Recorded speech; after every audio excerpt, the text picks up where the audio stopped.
اللہ تعالیٰ کے جو مبارک مہینے ہیں ان میں سے ایک مہینہ ذوالحجہ کا ہے، اور اللہ تعالیٰ نے اس آخری اسلامی مہینے کے اندر کئی قسم کی عبادات مشروع فرمائی ہیں، جن میں سے دو عبادتیں بڑی اہم ہیں۔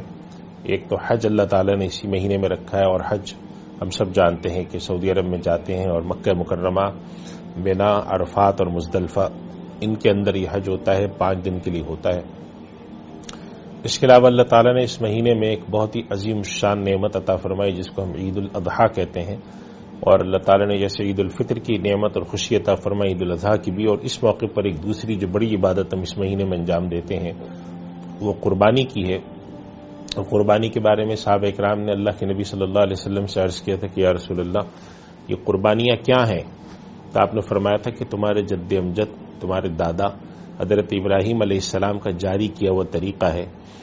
اور اس پر انہوں نے عرض کیا تھا کہ اللہ کے رسول ہمیں اس میں کیا ملتا ہے؟ تو آپ نے فرمایا تھا ہر بال کے بدلے میں ایک نیکی ملتی ہے۔ پھر انہوں نے عرض کیا تھا کہ یا رسول اللہ، اون کے بدلے میں یہ جو ہم بھیڑ اور دمبے کو ذبح کرتے ہیں تو اس پر تو اون ہوتا ہے اور وہ بہت ہی باریک سا ریشہ ہوتا ہے، تو آپ صلی اللہ علیہ وسلم نے فرمایا تھا کہ اس کے بھی ہر ریشے کے بدلے میں ایک نیکی ملتی ہے۔ اور ہم سب جانتے ہیں کہ حضرت ابراہیم علیہ السلام کو اللہ تعالیٰ کی طرف سے حکم ہوا تھا کہ آپ اپنے بیٹے کو قربان کریں، اور انہوں نے اپنے بیٹے حضرت اسماعیل علیہ السلام کو کہا کہ بیٹے میں نے خواب میں ایسا دیکھا ہے، اور نبی کا خواب اللہ کی طرف سے وحی ہوتا ہے۔ تو ان کے بیٹے نے کہا، حضرت اسماعیل علیہ السلام نے عرض کی اپنے ابا جان کی خدمت میں کہ آپ کو جو حکم دیا گیا ہے آپ وہ کر گزریے، اور انہوں نے پھر قربانی کے لیے اپنے بیٹے کو لٹا لیا چھری پھیرنے کے لیے، مگر اللہ تعالیٰ نے ایک دمبا ان کی جگہ، حضرت اسماعیل علیہ السلام کی جگہ ایک بھیڑ کو بھیج دیا، جس کے نتیجے میں وہ بھیڑ قربان ہوا، اور حضرت ابراہیم علیہ السلام اپنے بیٹے کو جو قربان کرنا چاہتے تھے،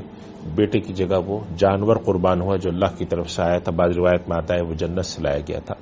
اور اللہ تعالیٰ نے اس کو بہت بڑی قربانی قرار دیا، اور ارشاد فرمایا وَتَرَكْنَا عَلَيْهِ فِي الْآخِرِينَ کہ یہ ہم آنے والے رہتی دنیا تک ہم اس کو باقی جاری رکھیں گے۔ تو اللہ کے نبی صلی اللہ علیہ وسلم نے بھی قربانی کی ہے، اور آپ صلی اللہ علیہ وسلم نے یہاں تک ارشاد فرمایا کہ اگر کوئی شخص اس بات کی حیثیت رکھتا ہے،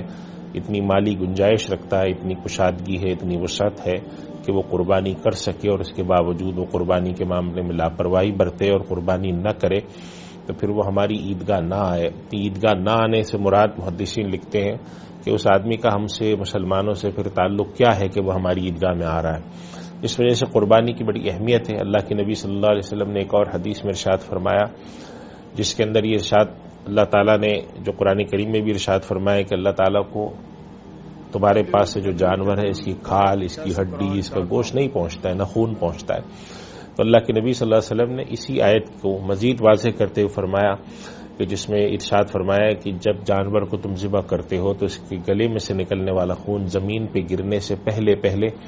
اللہ تعالیٰ کے اس کا ایک مرتبہ مقرر ہو جاتا ہے۔ یعنی جب ایک انسان جانور کو لٹا کے ذبح کر کے چھری پھیرتا ہے تو ظاہر ہے کہ گردن سے خون نکل کر زمین پہ گرنے میں شاید 1 یا 2 سیکنڈ لگتے ہوں گے، لیکن اللہ تعالیٰ اس شخص کی نیت کی بنیاد پر یہ فیصلہ فرما دیتے ہیں کہ اس کی قربانی قبول ہے یا نہیں ہے۔ تو اس لیے اللہ کے نبی صلی اللہ علیہ وسلم نے ارشاد فرمایا فَطِيبُوا بِهَا نَفْسَا، تو اے لوگوں، اے مسلمانوں، جب قربانی کیا کرو تو خوش دلی سے کیا کرو، اخلاص کے ساتھ کیا کرو۔ اس وجہ سے قربانی کے حوالے سے مسائل کے تو انشاءاللہ کسی اور پروگرام میں عرض کروں گا۔ 2 باتیں عرض کرنی ہیں۔ پہلی بات تو یہ کہ قربانی ایک ایسی عبادت ہے جو اللہ کی طرف سے مقرر ہے، اور اللہ کی طرف سے جو عبادت مقرر کی جائے اس کے اندر بندہ اپنی مرضی سے کوئی تبدیلی نہیں کر سکتا۔ جیسے ہم یہ تبدیلی نہیں کر سکتے کہ فجر کی نماز 2 کے بجائے 3 رکعت پڑھ لیں، یا مغرب کی نماز 3 کے بجائے 2 رکعت یا 4 رکعت پڑھ لیں، یا مغرب کی نماز کا وقت آگے پیچھے کر دیں۔ اسی طریقے سے ہم عبادت جو اللہ نے جس طرح مشروع کی ہے اسی طرح انجام دینا چاہیے، اور یہ اللہ کا حق ہوتا ہے۔ ہمارے یہاں بسا اوقات لوگ کہتے ہیں کہ ہم قربانی پر اتنا خرچہ کرنے کے بجائے کسی غریب کی مدد کر دیں یا کسی اور کام میں لگا دیں، تو یہ دراصل عبادت کو بگاڑنے کی ایک شکل ہے،